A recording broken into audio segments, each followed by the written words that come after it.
So welcome everyone. Welcome to this webinar series on Beyond Diagonal RIS.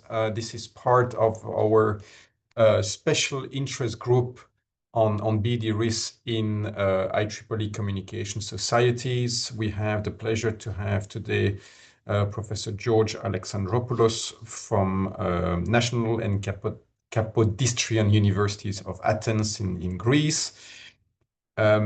George is a well-known figure in our ComSoc community. He received his engineering and PhD degree from University of Patras in Greece. Then he worked at various Greek institutions. He worked for Huawei in Paris and then at TII in Abu Dhabi. As I said, he's professor in Athens. He's also adjunct professor in Chicago. He's been working on various areas of communications and wireless communication and signal processing for communications. As you can see for his resume, he's been very active as an editor for various journals in ComSoc. He received a number of awards and is also very active in EU projects. So this is our great pleasure to have George today. As quick reminder, the talk will be about 45 to 50 minutes. The audience will be muted. If you have any questions, feel free to type them in the chat directly. And at the end of the talk, you will have a chance to raise your hands, or actually we'll unmute a few of the audience to ask questions, or we're going to ask questions directly from the one posted in the chat. Enjoy the talk, and thank you again, George, for your talk today. Thank you, Bruno. I guess I can start, right? Let me share my screen. Share your screen. Let's confirm that I'm changing slides and you see this change. This is also critical. You see it changing? Yes. Yes. Okay, perfect. Excellent. Okay, now on slide number 1. So hello, everybody.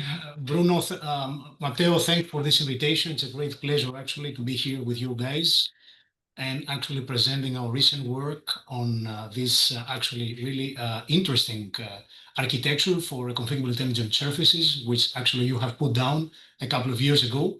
And I will mainly talk about systems that incorporate those beyond diagonal reconfigurable intelligent surfaces and how we can efficiently optimize them, especially if we also include into the overall picture of the system the MIMO technology, also the multi-user paradigm, the fact that we're actually operating with multiple users.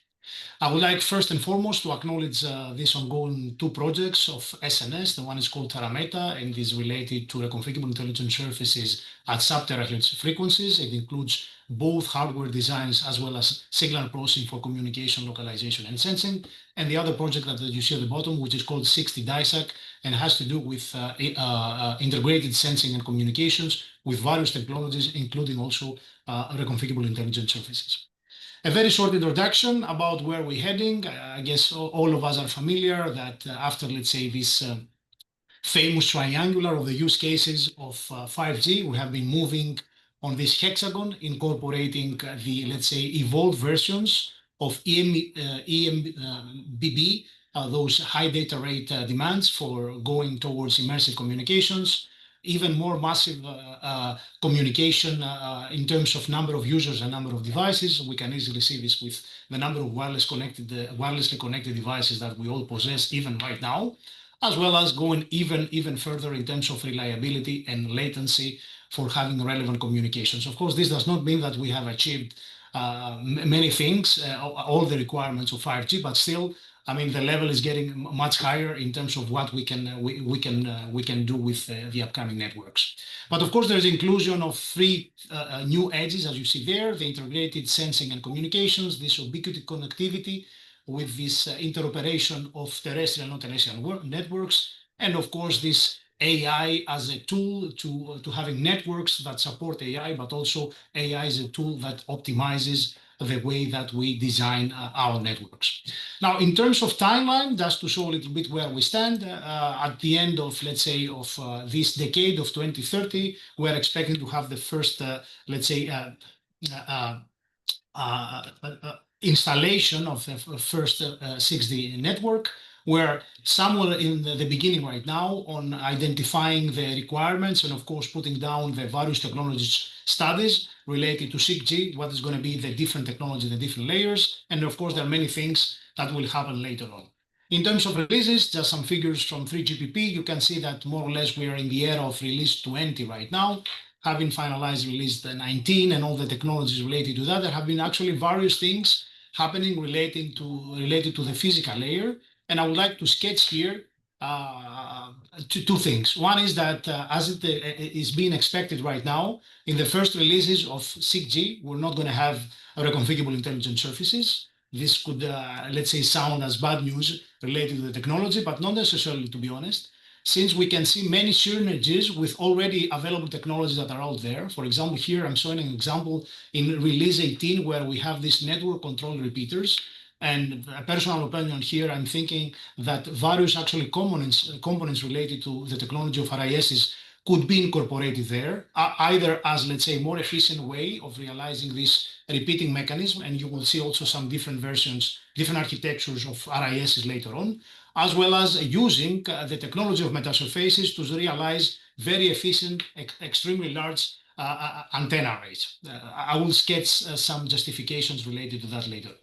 So this brings me to actually the outline of today's presentation, a short introduction about the RIS hardware architectures, just to see where we stand. And of course, very few stuff about the beyond diagonal RIS paradigm, which I'm sure that all of you are aware of. And then I will actually focus on three, let's say, main pillars related to the work that I have been doing lately on beyond diagonal RISs. The one is related to the online beyond diagonal RIS configuration. The other is multi-user MIMO and MISO systems, how we can efficiently optimize them in interfering channels and in cell-free networks. And then I will talk towards a direction. Hopefully, I will have some time at the end to sketch this new paradigm of metasurfaces integrated neural networks as a means to utilize metasurfaces to provide, at the end of the day, over-the-air computing.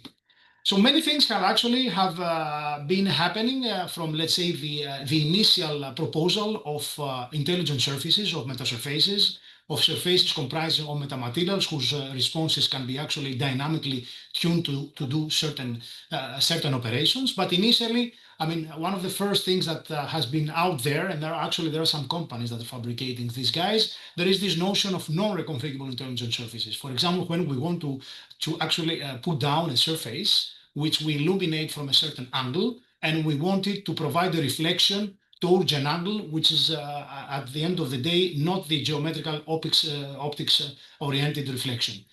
There are actually many designs and many techniques to do that, and our colleagues from electromagnetics and metamaterials have already done it, even from going back to the years of reflect arrays, of providing this kind of let's say, anomalous reflection, non-reconfigurable from a surface. This can be of great importance in cases where we have a blind spot, and in terms of putting down a new access point, we just redirect with a reflector there, the signal that impedes on it to go towards an intended angle.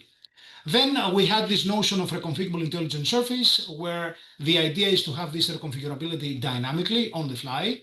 But of course, in order to do it, we need certain things. The things that are really important here is this notion of the controller, which is the device usually incorporated, which is a part of the reconfigurable intelligent surface, which has the dual role of actually interacting with the rest of the network. If we're thinking about an RIS to be used in order to help, to assist the communication between a transmitter and the receiver, the metasurface needs to know what exactly to do, right?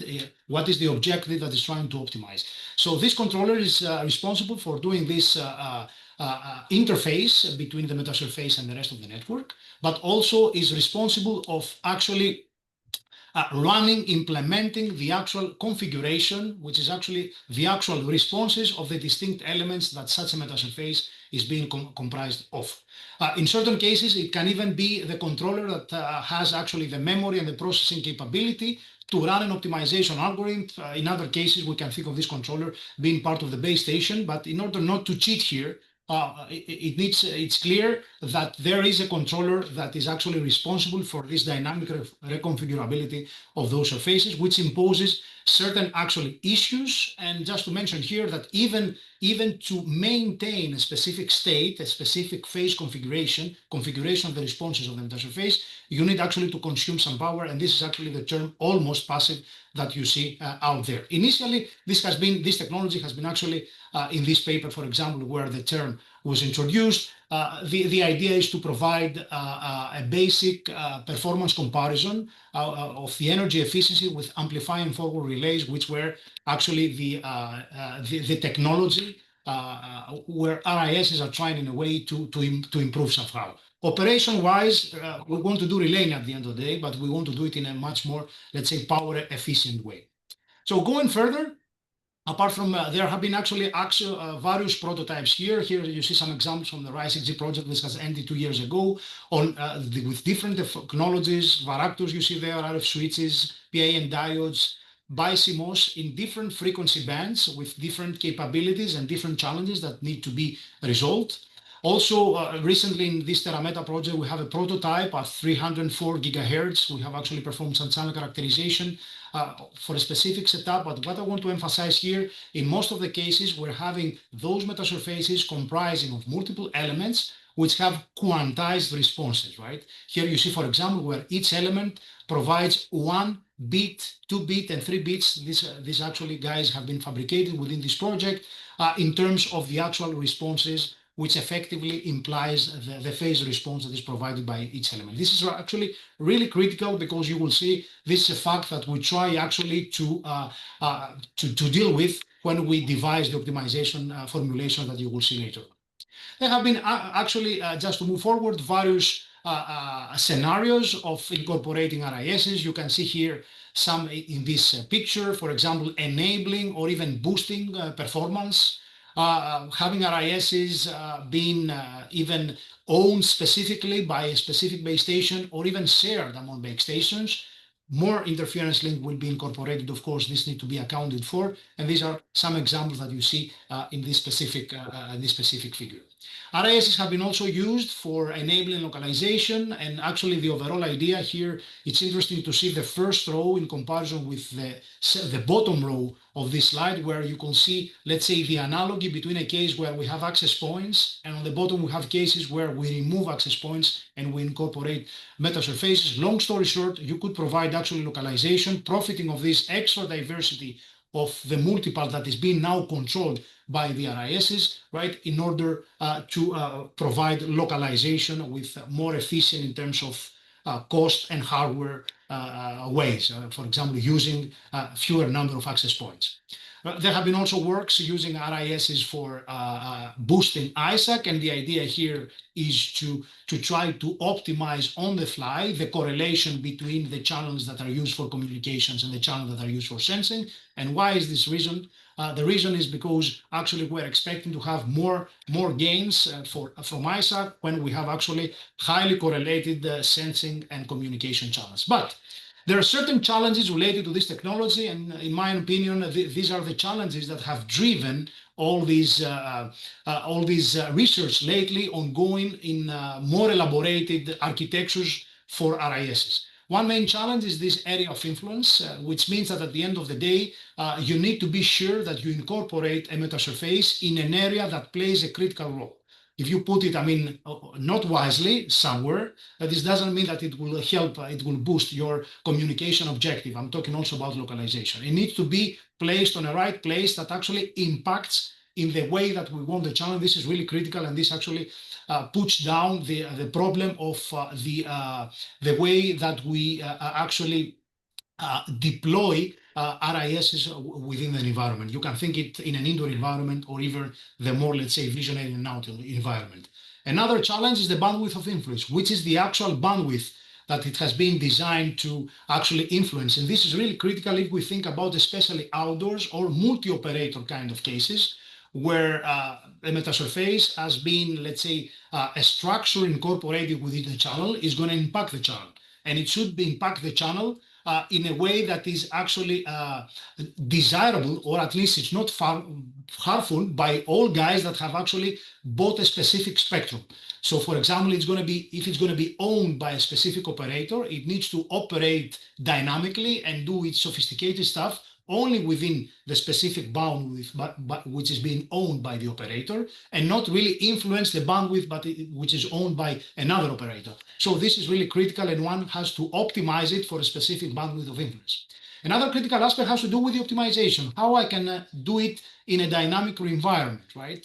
Do I need channel estimation? Who is going to do the channel estimation? If we're talking about an RIS with a controller that I showed you before, without the capability to estimating certain things at the RIS side, there are these two channels that you see here between an access point and an RIS and UE that need to be estimated, which are usually with an RIS, which is actually doesn't have the capability to perform estimation at each side. This estimation is being done by any of the two nodes here operating as an end receiver, which implies that in order to estimate it, there's a chicken and egg problem. We want to estimate something which the RIS impacts. How do we do it? So usually in order to do it, we need some pilot configuration, phase profiles of the RIS, which imposes extra time in terms of channel estimation, right? Which can make this channel estimation outdated and create various problems. Of course, there is another approach where in terms of doing this, let's say, channel estimation approach, you actually devise in the RIS side specific beams, and you do something like a hierarchical beam sweeping in order to find the configuration of the RIS that is desirable and meets your performance objective. Of course, all of these guys incorporate a specific overhead in the control channel, right? In order to, let's say, decide how to optimize the RIS and collect all the information needed for this optimization, which is actually control channels and control mechanism. This actually requires overhead that needs to be accounted for in a system incorporating some metasurfaces. Having said that, of course, we have been talking up to now about providing reflections, but reflections, you cannot really expect to go really far in terms of the coverage that you can provide. I mean, there is extra path loss that is being incorporated compared with the direct link. Why? Because the overall distance is larger. So, of course, this will have a much smaller area of influence that I mentioned before. So there have been designs, people envisioning RISs with reflection amplification elements on a per element basis, as you see here, or by a combination of, let's say, an RIS being actually separated in sub areas and then use some amplifiers between these areas in order to reduce the amount of amplification units to be incorporated. Now, another structure here which has been actually motivated by the fact that we cannot really estimate certain things at the hybrid RIS side is this simultaneous reflecting and sensing RISs, which is being composed by hybrid meta-atoms, providing the capability of actually on a per element basis to do simultaneous reflection of a portion of the impinging signal dynamically with a tunable phase response, but also absorbing a certain portion, the remaining portion of the signal towards the controller. And this can be done by envisioning a typical, let's say, hybrid analog combining architecture where you actually you feed the absorbed signal in a reception RF chain and try to do certain estimations. Why this could be interesting? Because in this case, you could actually boost this control phase that I mentioned before by estimating channels or estimating directions in order to be used at the controller side to do this optimization with minimal overhead with the transmitter and receiver by just assigning those guys to let the hybrid RIS know that we are the two guys that we want to use you, perform this estimation with some pilots, and then go ahead. Apologies for the ringing bell here. Going further, there is also another very interesting direction. It has to do with using metasurfaces now as a way to replace the antenna arrays by enabling those so-called metasurface-based antennas, as you see here, where at the end of the day, the principle is similar with the one considered actually here. Let me go back, sorry. In this hybrid RIS architecture is the idea at the end of the day to incorporate elements. Here you see an example in a microstrip, which is 1D waveguide, where these elements are lying, with the role of this waveguide to drive the impinging signals with, of course, some phase delay that will take place that has to do with the propagation over the microstrip, either to or from an RF chain transmitter or receiver RF chain to realize those guys. So long story short, the utilization of metasurface as the front end, the antenna part of an antenna array with certain actual implications in terms of complexity compared with typical phase shifters. It's actually much more efficient to do it like this. And this could be a way actually, and this is what I implied before by envisioning a network controller where you could have even the antenna part being used, deploying a metasurface-based antenna.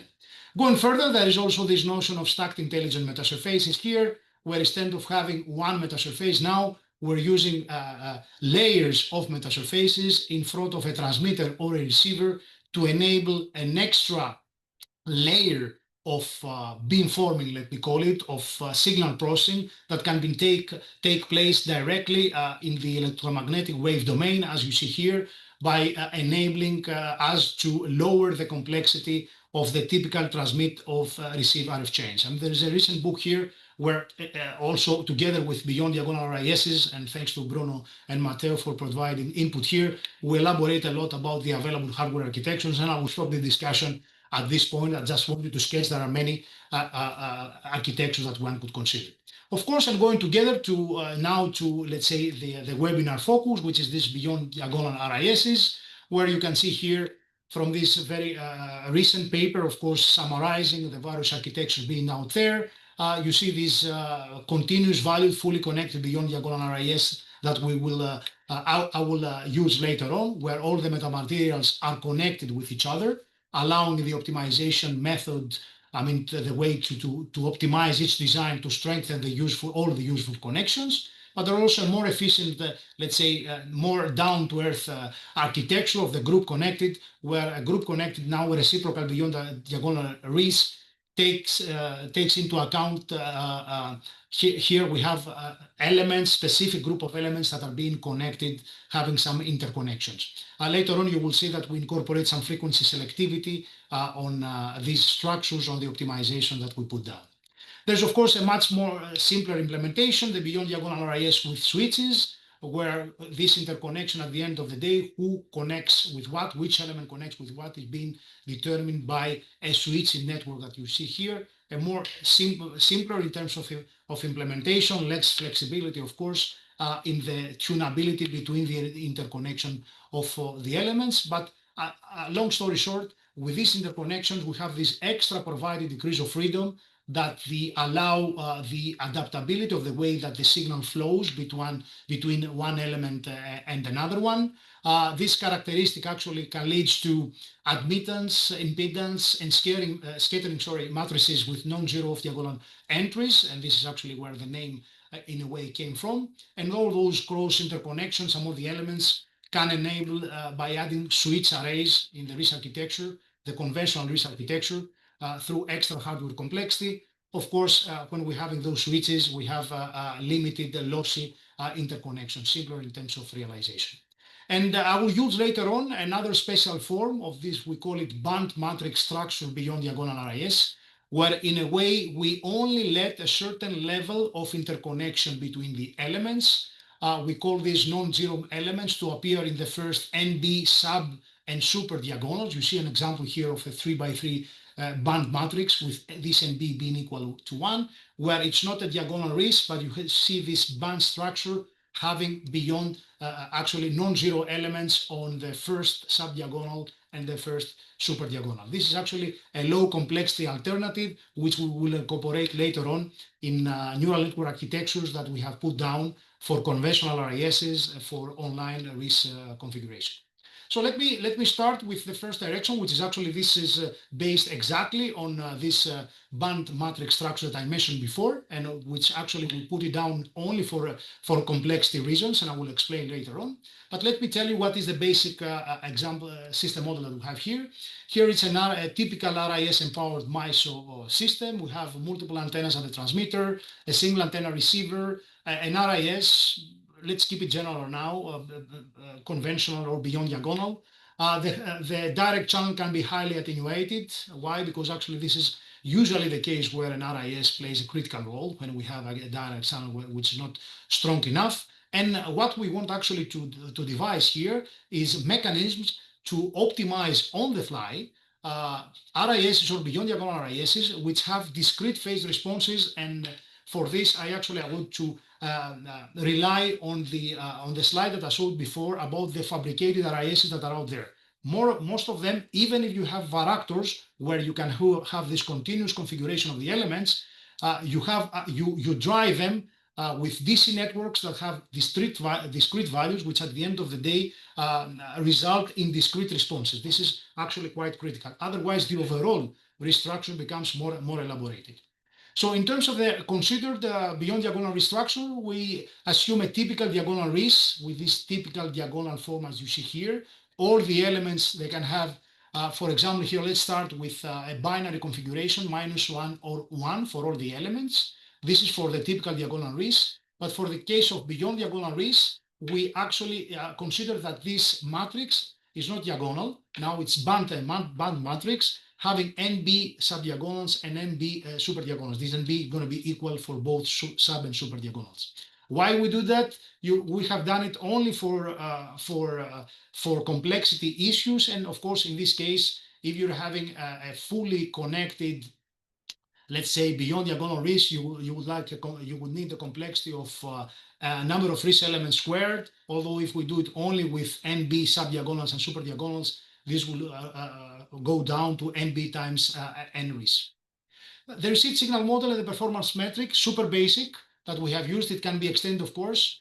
Here, the typical model that you see here, direct channel, the cascaded channel matrix between the transmitter, receiver, and the RIS. You see the channel between H1, between the transmitter and the RIS, multi-antenna transmitter, multi-element RIS. That's why it's a matrix. And on the other side, the left side of the feed of the diagonal or not diagonal matrix, this band matrix, we have this channel vector, the channel between the multi-element RIS and the single antenna receiver.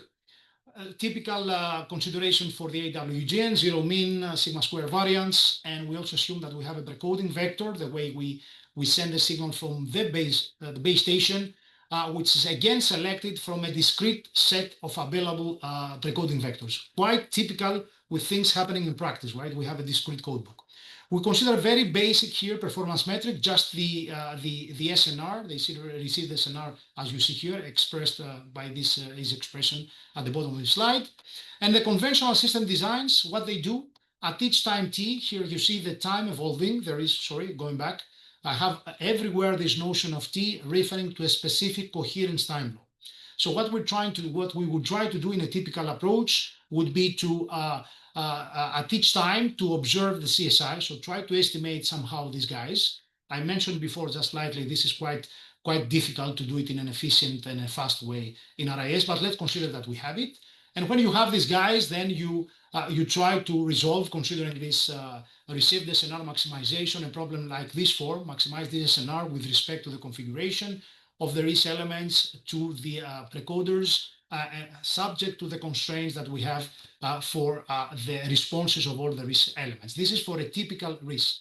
However, if you consider that channel coherence time is typical in the order of milliseconds, this approach is highly impractical, right? And this is quite critical to see how we deal it in a dynamic system. There has been actually another way to do it by actually doing a mapping-based kind of design, where in a way what we're trying, and you can see the results in this paper, we have tried to actually find a mapping between the channels and the CSI and the RIS profiles as well as the precoding vectors. And this actually mapping, we have parameterized it with a deep neural network. In terms of training of this neural network, at its coherence time, we estimate the channel matrices. Recall this is during the training, optimize the mapping, and then this mapping, actually this mapping has been structured to enforce the constraints. You see the constraint for the discrete phase shifts of the RIS and the discrete versions of the precoders. And we have actually been solving this problem, trying in the training phase to try to identify this mapping. However, still this remains impractical. Why? Because generally you need to do this mapping to optimize it offline and not doing it offline, because online you need to have this CSI. So the idea that we have put down in this recent paper is to try to evaluate this mapping by performing averaging over multiple CSI estimates, and we try to do this completely offline. And this is the relaxed mapping-based design objective that we have put down, where you have seen that the previous, let me go back, let's always go back, goes here. Yes, the previous constraints, actually, they're also being incorporated here, where the objective has been changed with this expectation. We have in this paper, we have actually extended it to multi-user MISO, to multi-bit RIS or beyond diagonal RISs, and distributed RIS control. I just mentioned in the economy of time only the simple case. Another critical thing that we have actually noticed here, which is actually really intuitive, and it's really interesting on the neural network architecture that we have put down, is what is happening with the correlation in those realistics channel matrices, which are quite large, at least one of their dimensions, which is related to the RIS. So it's easy to see here with some inspection, and you will see just a basic figure later on, that the adjacent columns of the matrix have similar values due to the induced spatial correlation, which has to do with the modeling of the steering vectors, of course, but this is quite practical in the angular spread in practice. And this can actually enable us to concatenate the channel matrices into a large vector. But if we do it, actually, this will destroy correlation features. And the idea that we have put down is to use sequential modeling tools to extract this important information from those matrices. And this is an example of a 2n times 50 channel matrix. 50 could be the number of RIS elements. You see a realization from a recent distribution with a 7 dB K factor, where you can see here visually that adjacent matrix elements have similar values. And this can actually motivated us to use attention mechanism to extract important channel features. So putting all together, using this property, we have actually proposed a multi-branch attention convolution neural network architecture for doing this online RIS configuration. Let me first focus on the RIS case, and then I will discuss about the extension of the beyond diagonal RIS, which is actually not part of the paper, but we have put it down for the reasons of this webinar today. We have been using actually attention modules to extract sequential correlation in the channel matrix. Then those features are summed into an image-like matrix. We are also using convolution layers to decrease the dimension and extract the geometric information related to the channels. And then we have two DNNs, the one element-wise DNN, which is responsible for the online RIS phase profile selection, which will output at the end of the day this vector with the number of elements. And there's another DNN module that selects the TX precoding vector, and schematically, this is the architecture here, incorporating all these different modules that we have put down. Now, the extension to beyond RIS, luckily, it's quite straightforward to do so. In order to do that, we have actually this reason that I used before. I talked before about this band matrix assumption. You could go even for a fully connected matrix, but this will require even more complexity to do that. We have not done it only in the economy of time, but also in practice, this is something to consider, right? And you have to offline test if it, of course, you're going to have expected gains by having a fully connected beyond diagonal arrays.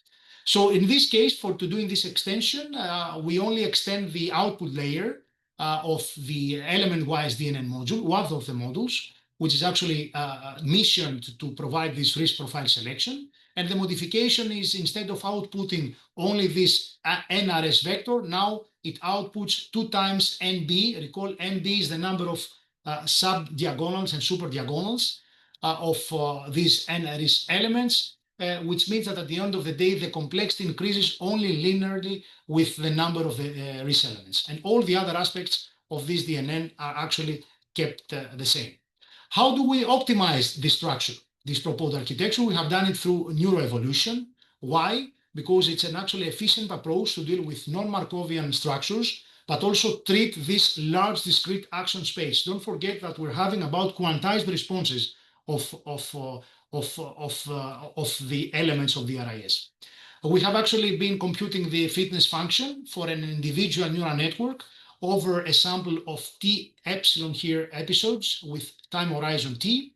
And for each time instant tough T small, all the involved channels are sampled which are then provided to the neural network in order to output these guys. This is the fitness function used in the training phase, and this is a parameterization over the elements of the neural network.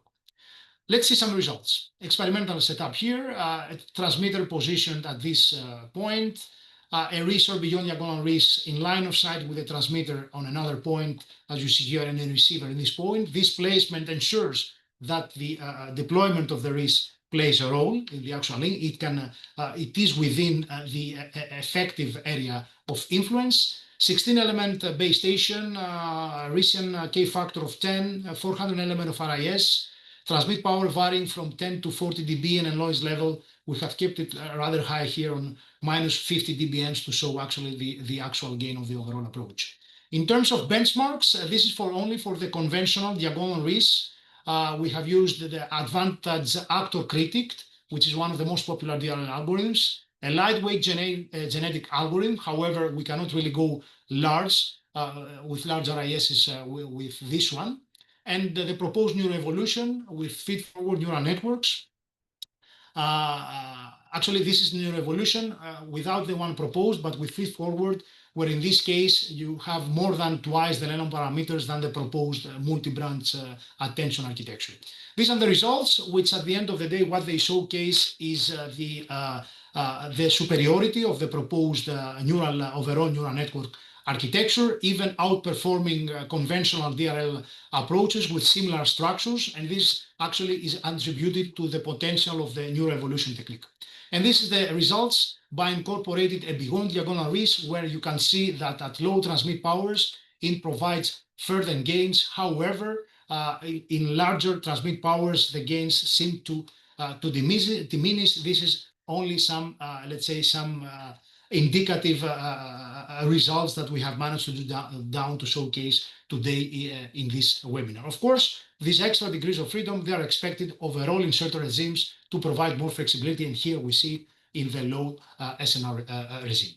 Moving further, let me show you some stuff related now to multi-user MISO communication and different systems by using beyond diagonal RISs. Now we'll deviate from this online reconfigurability of RISs, and I will go with a conventional way, meaning that I will assume later on that there is a mechanism where I can estimate all the involved channels.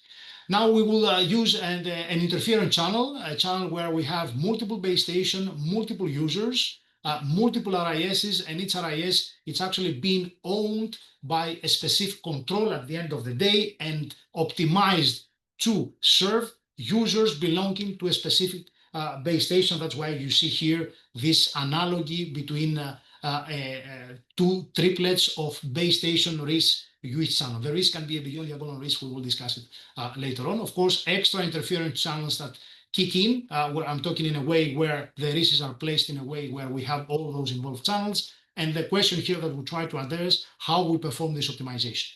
We have used a basic here, transmission line based circuit theory modeling of the element response of a single metamaterial of an RIS, where the reflection coefficient is given by this expression, incorporating actually here the characteristic impedance that you see here of the propagation medium, as well as this tunable complex scalar that describes the characteristic impedance of the equivalent circuit of its element of the RIS, which can be written down by this expression here, with those capacitance here being the tunable elements and some quite static here elements that have to do with the actual hardware and the actual equivalent resonance circuit describing the mechanism of the RIS metamaterial. The receipt signal model here, we see the baseband receipt signal at a specific user. We're focusing on the downlink at each subcarrier. This is what we receive. This is the intended signal, and this is the interference. In all those phi small matrix definitions, you will see all these direct channels and the cascaded channels through the RIS, where here you will notice that there is this diagonal matrix, the phis, that has to do with the tunable elements of the RIS. And there are also these S capital matrices, which are the switch selection matrices, and this is a specific architecture we have been considering in this paper for the beyond diagonal RISs. The design objective has been this achievable sum rate over all the subcarriers. This is for all the users. You see the typical formula here, a vector that captures all the linear precoding vectors, another vector C tilde that incorporates the tunable capacitance, and of course this S tilde matrix that actually includes all the selection matrices for all the beyond diagonal RISs. Now, we have focused on solving this problem. This is the summation over all number of users here that you see all these tuplets between the base station RIS and the users. The tunable parameters, constraints for the precoders, the transmit power, and constraints, a maximum and a minimum value for the capacitance, for the tunable capacitances. Of course, these maximum and minimum values, they depend on the circuitry characteristics. In the economy of time, since it seems I don't have enough time, I will skip the details. You can see the paper of the solution. We have been really interested on devising a distributed solution approach. And the idea of this distributed is that we want actually to avoid collecting in a central way, in a central unit, all those channel matrices, which incorporate center control overhead, do the optimization, and then again circulate, send the individual configuration of the separate RISs and the base station. Recall that we're talking here about single antenna UEs. If you're thinking about multi-antenna UEs, things will get much nastier. In order to do that, we have actually focused on an approach that enables actually writing down the objective that we have in a manner that incorporates a decomposable way of solving this problem. I'm skipping the details in the economy of time.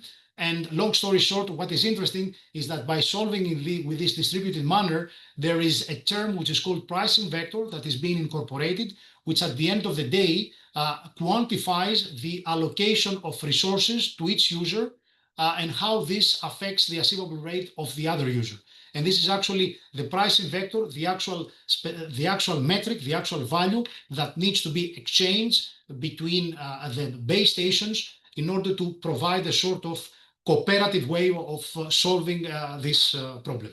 Some results, just to convey the message here. Here we see results by using RISs, beyond diagonal RISs, cases where we don't have RISs. And these results that you see with this P being equal to 0, this P is specifically this matrix incorporating the pricing vectors that at the end of the day implies that we don't have this actually cooperation between the interference BS-RIS UE links, right? There's no cooperation between the different base stations.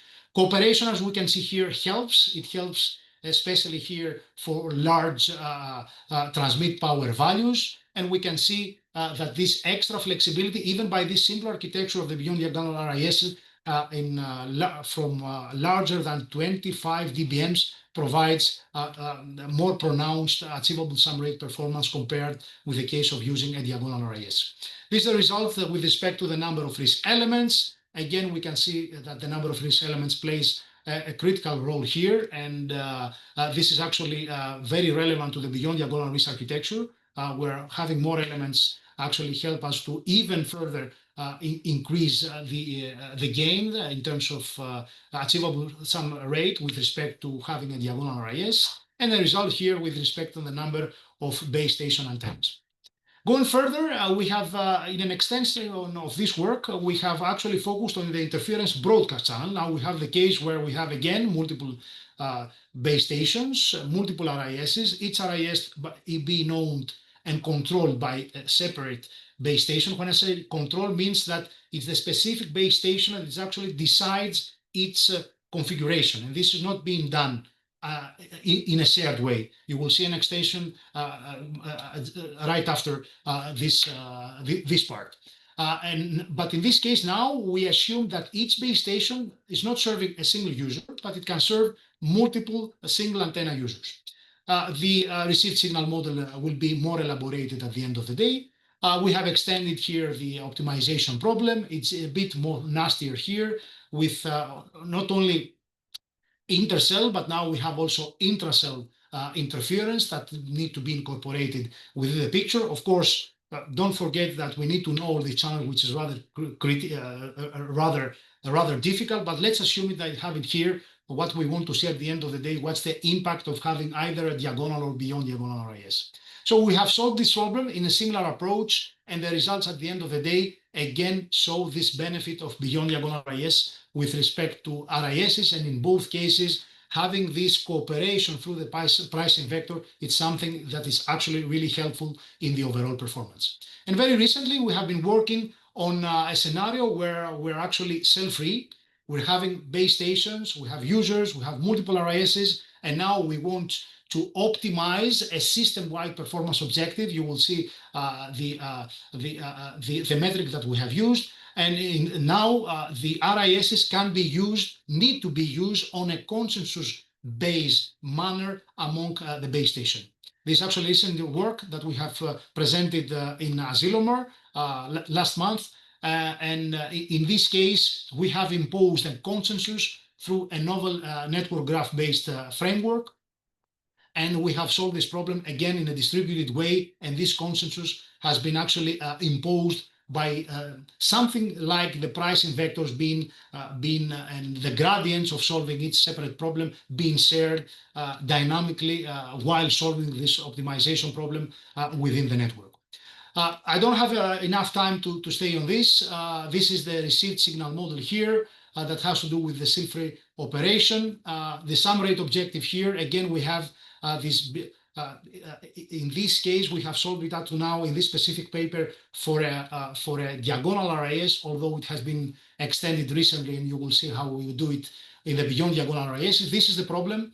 And interestingly, we have considered a case where we don't have a perfect CSI, but we're trying here, we have only statistical CSI availability, and we're trying here to optimize the average ergodic rate, the average ergodic sum rate through this expression that you see here. Again, the tunable elements are the precoders and the tunable elements of the RIS. In this specific paper, it is for a diagonal RIS, although I'm skipping the solution. The solution is similar on what I discussed before. I'm not going into the details. Let's see some results here. Again, this consensus plays a role, which is actually really critical, especially at high SNR, high transmit powers, which increase the performance compared in a way where we don't impose this consensus. And as I implied before, we have ongoing work extending this consensus-based cell-free beyond diagonal RIS empowered MISO systems on multi-stream MIMO. Now we're having multiple antenna-based users. We can have multiple streams being sent to each user, and we have beyond diagonal RIS. Specifically, we use the group connected architecture. In the very few amount of time that I'm having, and actually you can stop me whenever you want, Bruno, I just would like to sketch a little bit. I think it's interesting. I will spend only 3 to 4 minutes on that, on a recent trend of trying to incorporate metasurfaces on realizing neural networks directly over the air. This has been actually proposed mainly and predominantly in the beginning by people working in optics. Here you see a wave-based quasi-optical DNN having those layers there. And the idea is to try to do something similar with this notion of stacked intelligent metasurfaces, using those layers as a way to realize a computation directly into this structure. That's the overall idea, which is expected to be quite easy to extend it, to enlarge it in terms of width, meaning number of elements per layer, but also in terms of depth, number of layers per SIM structure. So going further, we have been considering of using SIMs or RISs to provide this implied over-the-air inference, and this is for edge inference kind of applications here. And the reason is obvious. We wanted to see if we can actually have certain form of computation be done by these guys and not by, let's say, hardware demanding transmitter and receiver. For example, you could envision an IoT paradigm where I need to do this edge inference, and in terms of having a demanding neural network to do either a transmission, mainly the encoding rather than the decoding at the IoT, we do it through the incorporation of these structures, either in the channel, if we're talking about multiple RISs, or with the SIM at the transmit or at the receive side. So this is the overall idea. By using we call it metasurface integrated neural networks. This is the case where you can have trainable weights at the transmitter, trainable weights at the receiver, trainable responses of the channel through layers of metasurfaces. Of course, we need to ensure that all the channel is being impacted by these guys. And the idea is to try to trade off the complexity of either the transmitter or receiver neural networks, right? And with the trainability of the wireless channel, meaning that the question here, can I use less layers in either of the two sides and use these layers, incorporate them, replace them by using them in the wireless channel? That's the overall question that we're trying to put down. So in this work, which is actually under revision right now in TWC, we have actually focused on specifically this problem. We have put down an edge inference objective. You can see it here, the way to train this specific neural network. I will skip the details. What I want to emphasize here that it incorporates, as you see in the figure before, 3 modules and transmit modules, the layers that had to do with the transmitter, a channel module, the layers that had to do with the channel, and the receiver module. The critical thing compared with the state of the art is now that we consider that there are random channels in between, right? We're not using computation in scenario where there's no channel. The channels are there. So that's why you see the channels being completely there. And we can actually, we have put down 2 approaches of doing this optimization of this overall architecture, one being channel agnostic and one being channel aware. In the channel agnostic, we do the training, we set up the metasurfaces, and in the deployment phase, we don't change the configuration of the metasurface. In the channel aware, there is also on the deployment phase, there is neural networks that can be trained through the channel estimates on the specific coherence time to update the configuration of the actual metasurfaces. I'm skipping the details just to make it on time on the architecture, and I want actually to talk about this extension to the mean. Actually, this approach, it can incorporate easily any form of metasurface. We have recently, for the purpose of this webinar today, we have put down an extension to beyond diagonal RISs. And in order to do it, it's just to try to incorporate the way that the beyond diagonal RIS is actually modeled. I'm skipping here the details for how you do training with path propagation. And let me show you some results here. But let me talk first about how we incorporate the beyond diagonal RIS. So what we have done, and this is actually unpublished, I'm just presenting it here.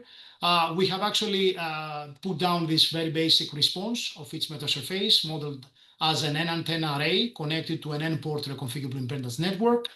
We have here the impedance matrix given by this generic formula. And to ensure here that we have a passive structure, we impose this typical constraint here, guaranteeing that the reflected and diffracted waves have equal power to the impinging waves.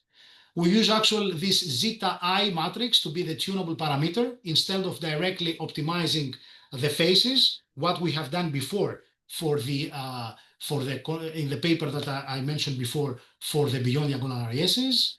We have actually manually imposed this power conservation constraint.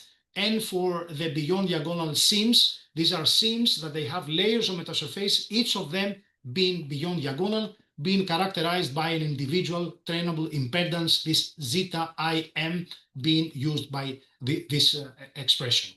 So we have put down some results. Let me show directly only the results with the beyond diagonal metasurface integrated neural networks, where you can see here that in this setup, we have used geometric channels with fixed background objects and RX movement.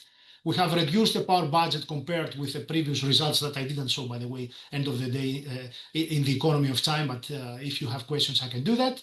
And what we can see here is that we haven't really seen gains, performance benefits with a single beyond diagonal RIS.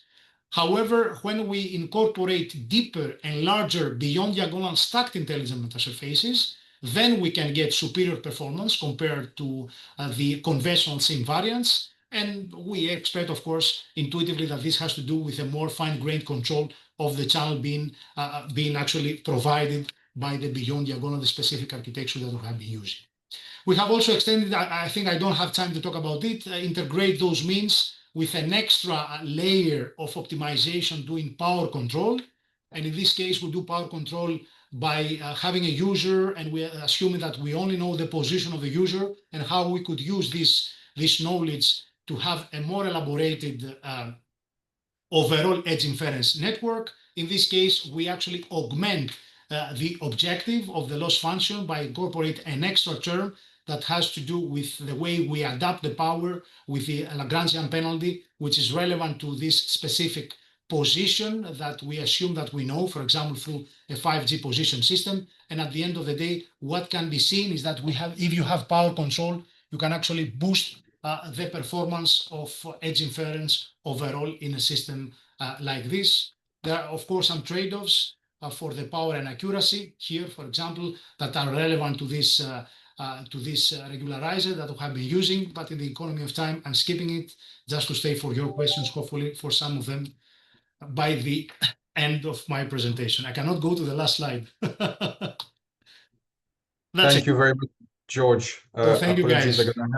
I'm gonna have to jump onto, I have an important meeting I have to attend.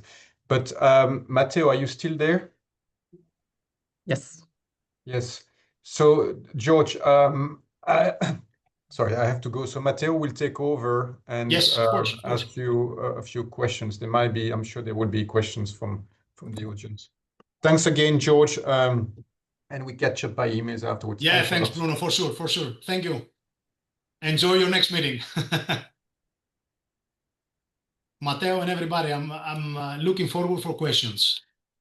Thank you, George. Any questions? Feel free to raise your hand or type them in the chat. Otherwise, I can start maybe. I was very curious on this part about implementing a neural network with a multi-layer structure.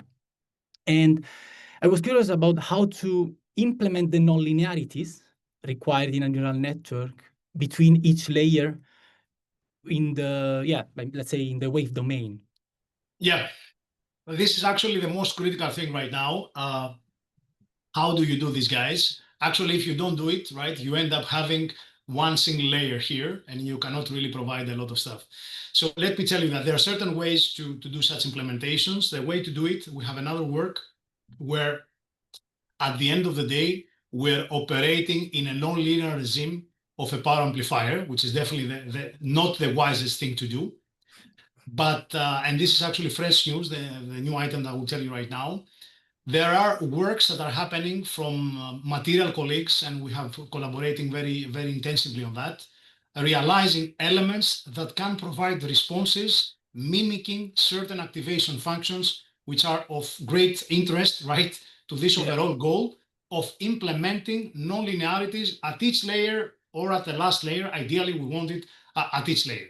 So I think that at the end of the day, there is a lot of potential to actually treat this problem from the metamaterial design perspective, designing elements with this specific property. So what I can tell you is that there are ways to do it, and I think that's the way to move forward, to implement such elements, right? Yeah, very interesting stuff. Thank you for clarifying. It's a pleasure. And actually, you just asked the heart of this specific direction. This is the heart. This is the key problem to address. And I think it has a lot of potential. And this is all very relevant to this very interesting architecture you have put down lately of these, these analog networks, right, of implementing certain things in this domain. And I think by having this capability with certain elements to impose these non-linearities, this will provide us more flexibility on envisioning even more computations happening directly in this analog domain. You can call it EM domain. It depends exactly where you do it. You do it with circuits, or you do it over the air with some, refractive and reflective actually capabilities. Thanks for asking that. Actually, this is really critical. Thank you so much. Oh, we have a question. Mohsen, please. Feel free to unmute yourself. You can. Yeah, thank you, George. I just want to say hello to George. It was a great presentation. And thank you, Mohsen. I wish that I could see you as well, but I understand. Yeah, I can't turn on my camera, unfortunately. Yeah, no worries, no worries. Great. It was a great presentation. I want to just address Matthew's answer. You gave a very good answer, but there are two other ways to do that nonlinearity. One, we call it diffractive neural network based on the metasurface. If you would like, I can share the paper. It's from Professor Lin from Science 2018. And another way is the one we're working on. It is about the non-local metasurface. Even you can reduce the distance between your seam element to 0. So there are some papers I can share with you. So please do. The answer to Matthew, yes, we can do this non-linearity in wave domain using different techniques. Thank you. Excellent. Thank you. Yes, I'm interested in the references, of course. So you see, I'll share with you and George. So Matteo, I totally agree that. Thanks, Mohsen, by the way, and looking forward to these papers. I mean, we need the expertise of these guys. Mohsen, one of the top experts, because I believe towards this direction, the synergy of people trying to do signal processing and all these ML with the people that are implementing certain circuital components that I can do it could be the way to move forward. Doing computation at the end of the day, right? I mean, we can envision for various fascinating things, especially for devices like robots, thinking, doing, implementing. I think it's really fascinating. Yeah, indeed. So I go on mute. Thank you again, George, for your nice presentation. Thanks, Mohsen. Thanks for your time. I really appreciate for being here. Thank you. All right, any other question from the audience? In the chat, we have nothing. Otherwise, this can conclude our webinar. Let us thank again the speaker. George, thank you so much. It was very, very interesting, and I hope well received. And yeah, if you want, see you in 2 weeks for the next, for the 6th webinar of this series. Bye-bye, everybody. Thanks, Matteo. Thanks, everybody.